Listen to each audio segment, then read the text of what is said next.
Hello students, इस video में हम देखने वाले हैं हमारे एक्सरसाइज 1.2 का क्वेश्चन नंबर 3। ठीक है, देखिए हमें इस क्वेश्चन में बोला गया है कि in a quiz team A scored -40 +10 and 0। ठीक है, कि कोई भी एक क्विज था जिसमें टीम ए ने स्कोर किया -40, 10 एंड 0 3 राउंड्स में। ठीक है, ये उसके स्कोर्स थे। टीम बी के जो स्कोर्स थे वो थे 10, 0 एंड -40 इन 3 सक्सेसिव राउंड्स। ठीक है, अब हमें देखना है कि विच टीम स्कोर्ड मोर। ठीक है, तो देख लेते हैं, कोई खास बात नहीं है। पहले अब हम बात करते हैं टीम ए की। टीम ए के जो स्कोर्स थे वो थे -40 +10 +0। ठीक है, तो ये कितना बना हमारा? -40 +10 -30, ये तो हाई 0 था। तो टीम बी के स्कोर्स हमें गिवन है 10 +0 -40। ठीक है, तो ये हमारे पास बना 10 + 0 10, 10 -40 इज -30। ठीक है, तो हमें पूछा गया है विच टीम स्कोर्ड मोर। ठीक है, तो दोनों की टीम का सेम ही स्कोर था।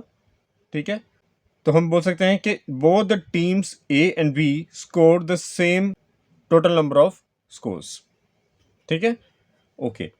अब उसने हमसे पूछा है can we say that we can add integers in any order. हाँ, ये तो होता ही है। ठीक है, हमने पीछे एक प्रॉपर्टी भी पढ़ी थी, a + b = b + a, sorry b + a। 2 + 4 = 6, 4 + 2 = 6।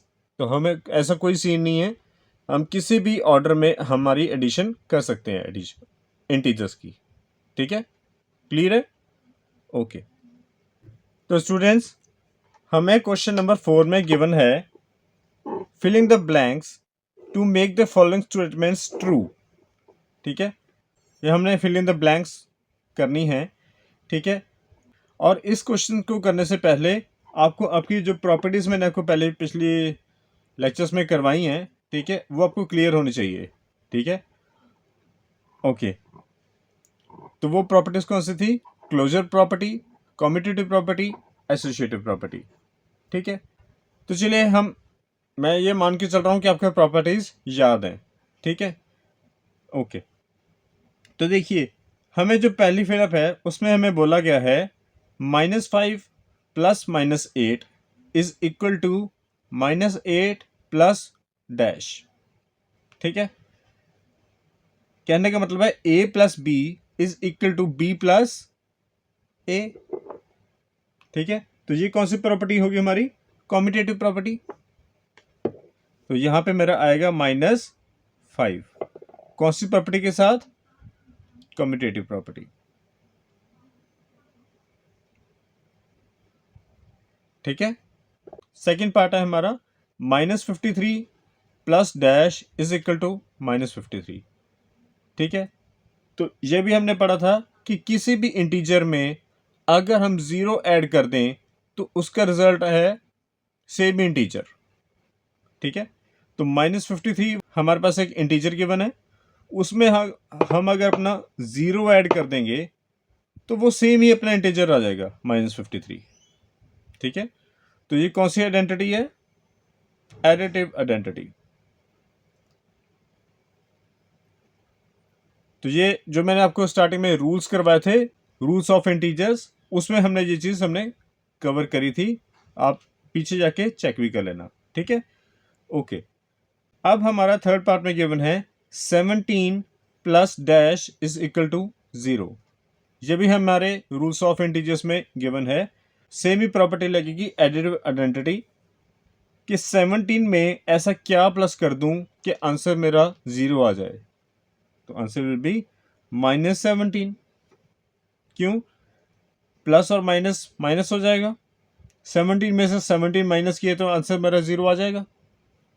Clear है ना? ओके। फोर्थ पार्ट है मेरा, इसे ध्यान से समझिएगा। 13 + -12 + डैश = यहां पे मेरा जो 13 था और ये -12 था, ये बड़ी वाली ब्रैकेट में था, ठीक है, और बाहर में हमारा एक और इंटीजर था, ठीक है। तो यहाँ पे क्या हो गया, इन्होंने अब हमारी बड़ी ब्रैकेट में से 13 को बाहर कर दिया, बाकी दो इंटीजर्स अंदर कर लिए, -12 और -7। ये हमने एसोसिएटिव प्रॉपर्टी में पढ़ा था,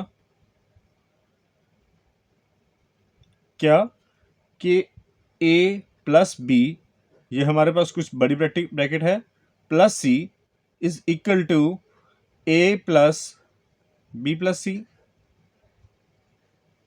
ठीक है। तो ये प्लस और माइनस के चक्कर में बहुत कंफ्यूज मत होना, है तो दोनों इंटीजर्स ही है ना, ठीक है।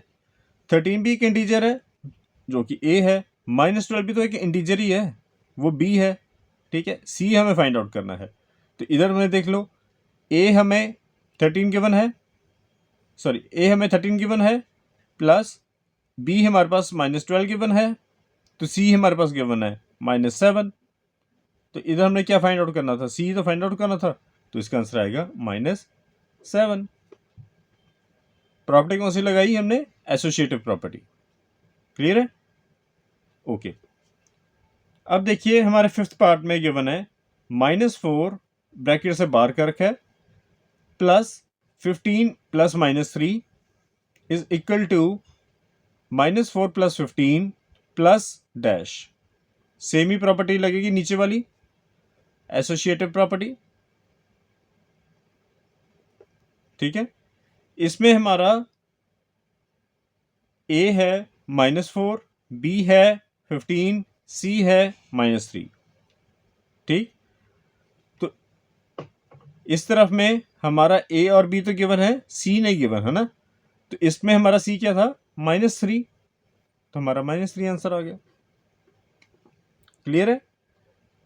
तो अगर आपको ये प्रॉपर्टी सारी आपको क्लियर होंगी, ठीक है, तो आप बड़े आराम से ये वाले सारे क्वेश्चंस आप अटेम्प्ट कर लोगे। ये मैंने आपको तब भी बताया था, अब भी बता रहा हूँ।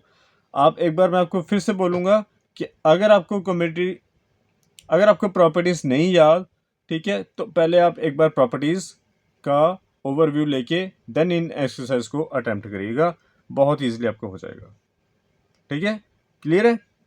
तो इसके साथ हमारी एक्सरसाइज 1.2 खत्म होती है। अब हम नई वीडियो में मिलेंगे एक्सरसाइज 1.3 के साथ, ठीक है।